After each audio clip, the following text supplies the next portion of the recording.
Yo, what's up time one gang? Akhirnya patah juga guys 13 game winning streak New York Knicks kemarin ini. Setelah sekitar 45 harian mereka tidak pernah kalah. Akhirnya kemarin mereka went down at Madison Square Garden though, surprisingly.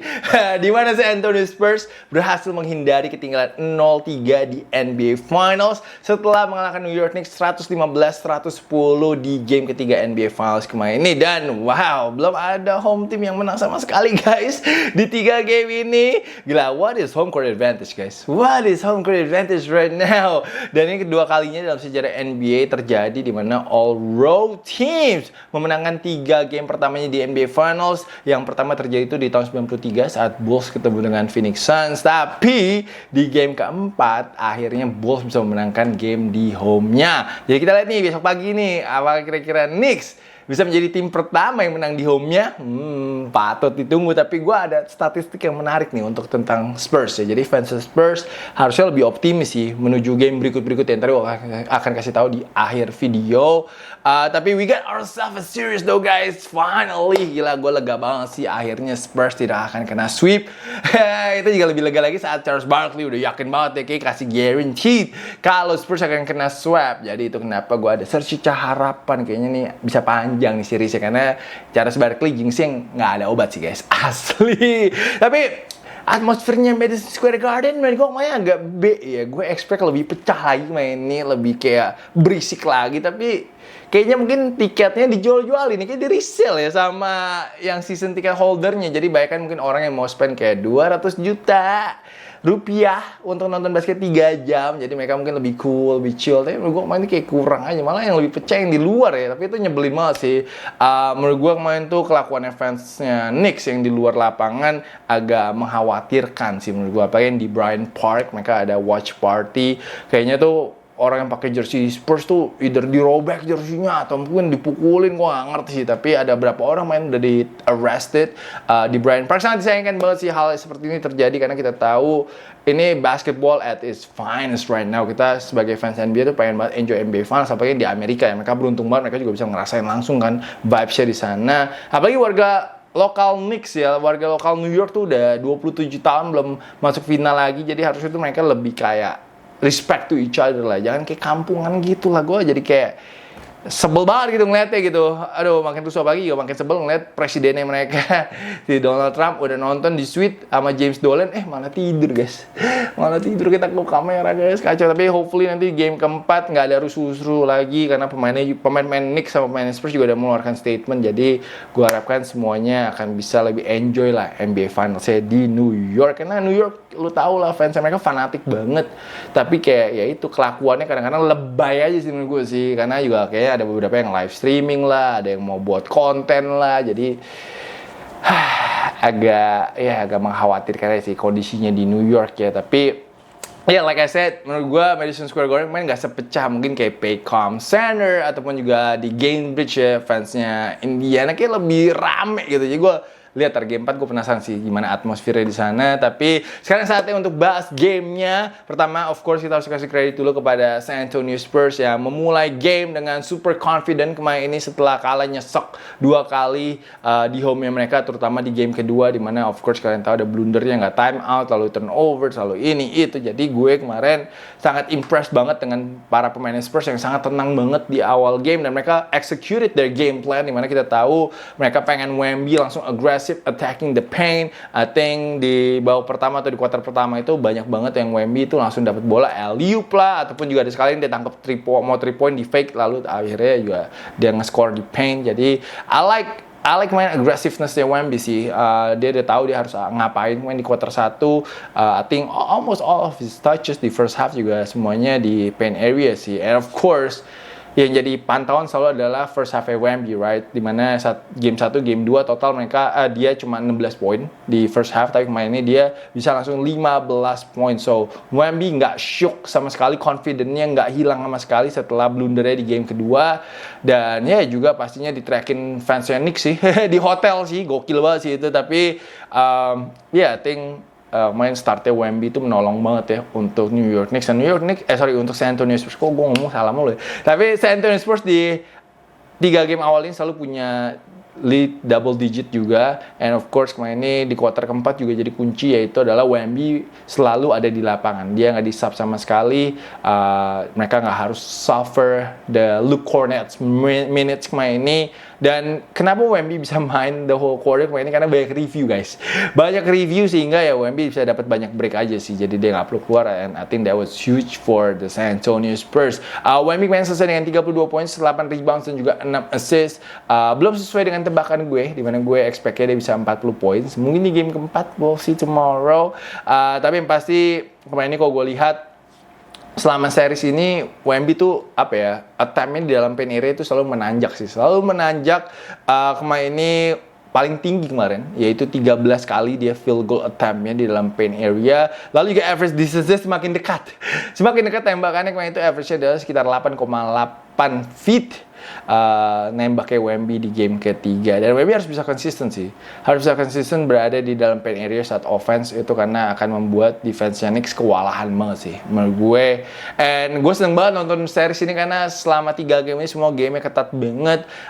Seketat itu sampai di kuarter keempat pun sekarang ini keunggulannya cuma ada di Spurs ya, plus 1 guys, plus minusnya di kuarter 4 tuh cuma Spurs plus 1. Itu menandakan memang seberapa kompetitifnya series ini sih. Dan kemarin ini sebenarnya emang ketat ya sampai akhir, tapi at the end I think Spurs yang lebih banyak make plays down the stretch.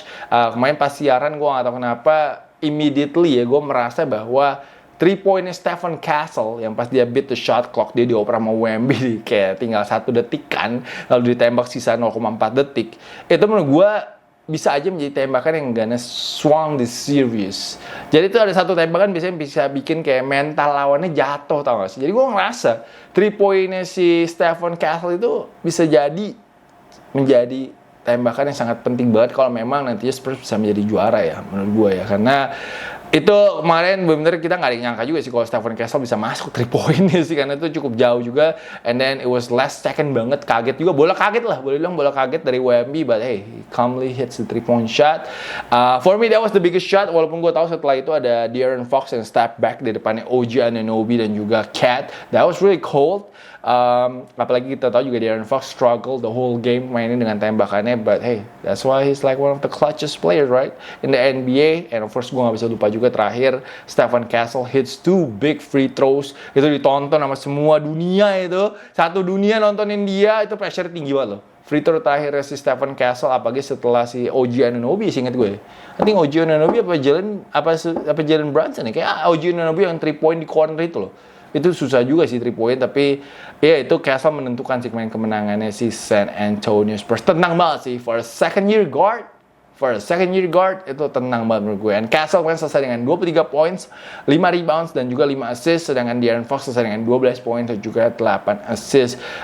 Castle juga kita harus kasih banyak props untuk defense-nya dia. Gila, dia nggak takut sih untuk pick up Jalen Brunson 94 feet. Dan itu yang dilakukan sama Mitch Johnson sih the whole game. Dia mencoba untuk ya semi full court press si Jalen Brunson untuk nguras tenaganya. Kita tahu juga Jalen Brunson kemarin ini ada 2 momen di mana disikat ya, boleh bilang disikat sih sama Wemby sekali. Banyak banget yang komplain tentang kenapa Wemby nggak kena technical foul ataupun juga nggak kena flagrant. Hari ini pun juga NBA sudah mengeluarkan statement bahwa itu nggak akan di-upgrade foul ya, uncalled, not even no call, that's a no call dari wasit. Tapi kalau gue bilang ada conspiracy theory-nya. Conspiracy theory-nya adalah bila Wemby kayaknya kena 1 flagrant lagi, dia itu akan disuspend. NBA nggak mau itu jelas. Apalagi di series yang seketat ini, and in Madison Square Garden, jelas mau Wemby main lah di game keempat lah, nggak mungkin enggak. Itu adalah salah satu conspiracy theory-nya lah tentang kenapa Wemby nggak kena flagrant foul.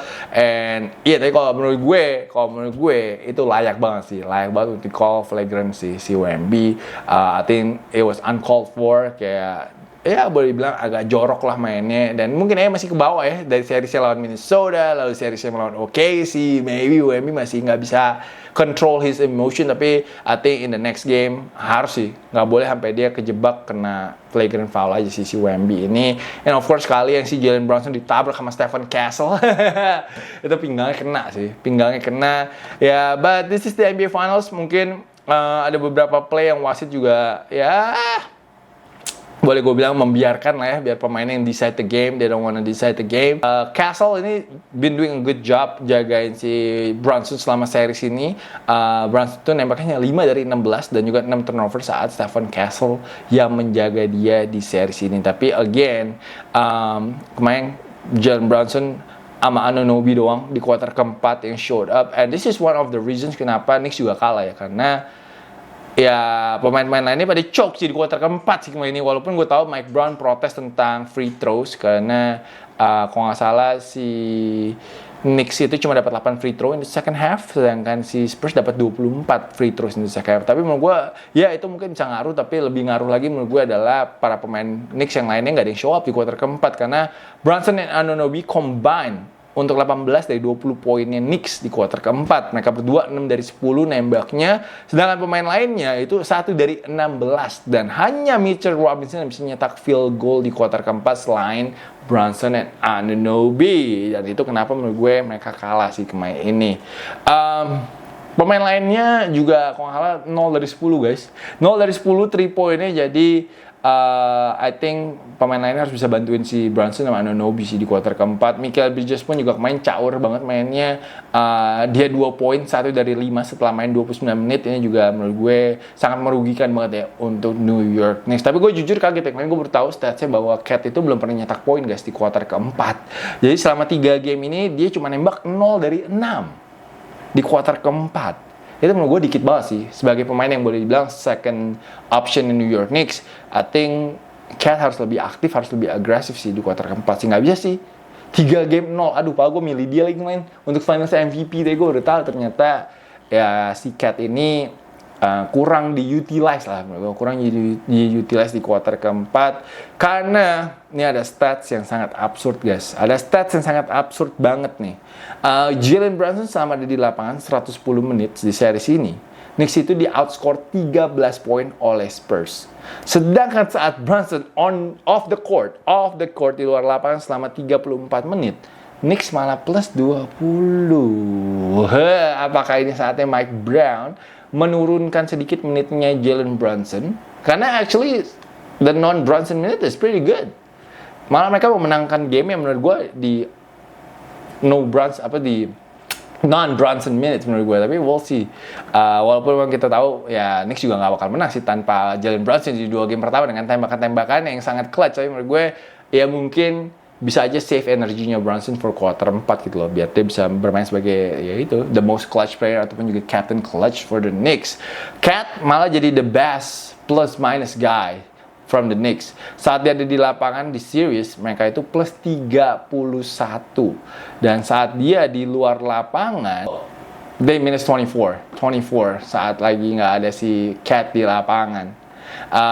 But penasaran sih nanti bagaimana adjustmentnya untuk game keempat. I think they need Cat sih untuk lebih aktif di kuarter keempat. Kemarin ini kalau gue lihat, tapi kalau kita ngomongin statistik kemarin ini dari New York Knicks, obviously ada OG Anunoby 28 poin, 5 rebound, and of course Jalen Brunson sebagai top scorer dengan 32 points, 5 rebounds, 5 assist, tapi sayangnya 5 turnovers. Dan itu juga menjadi salah satu kendala untuk Knicks, di mana mereka melakukan 13 turnovers yang berubah jadi 21 points off turnovers for the Spurs.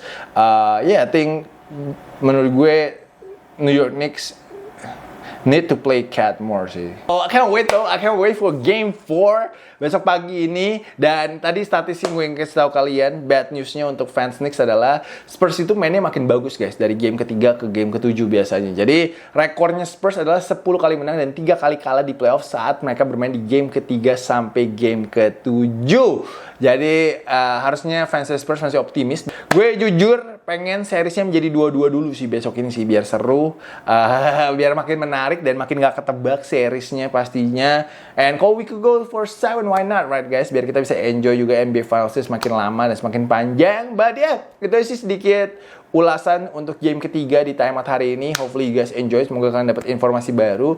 I cannot wait to read all the comments dan juga the prediction nantinya di comment section di bawah. And once again guys, if you love timeout, you enjoy timeout, pastikan kalian support. Scan the QR code jadi member agar gue bisa selalu bikin timeout and support the grind selalu. And yeah, once again, thank you guys for watching. Besok harusnya sih gue usahain bikin timeout lagi sih besok sih. Seharusnya kalau bisa, kalau enggak ya berarti hari Jumat. Maybe Friday we'll do a timeout karena biar gue bisa dapat notes gue dulu. Biasanya suka dapat notes dari NBA sih biar lebih menarik sih. So yeah, once again, thank you guys for watching and I will see you guys again later. Peace out everybody.